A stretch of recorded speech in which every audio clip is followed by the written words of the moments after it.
Давай будемо природу берегти. Я метелика не скривджу, хай летить. І ялинку не зрубаю, хай стоїть.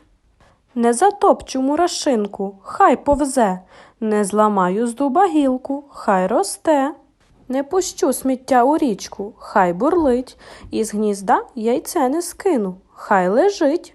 В джерело не пущу камінь, нехай б'є, в полі жито не столочу, це святе. Верби посаджу в долині, хай шумлять, птахам взимку їсти кину, хай їдять. Нагодую кішку, ну а ти, давай будемо природу берегти. А тепер пограємо у гру «Можна-не можна», як поводитися у природі. Саджати саджанці кущів чи дерев? Можна, молодці. Ламати гілки дерев чи кущів? Ні, не можна. Спостерігати за природою та милуватися нею? Так, можна.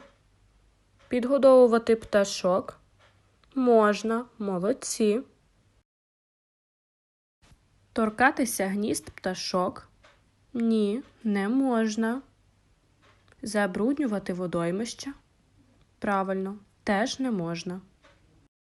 Тож, дітки, пам'ятайте ці правила та бережіть природу. До нових зустрічей!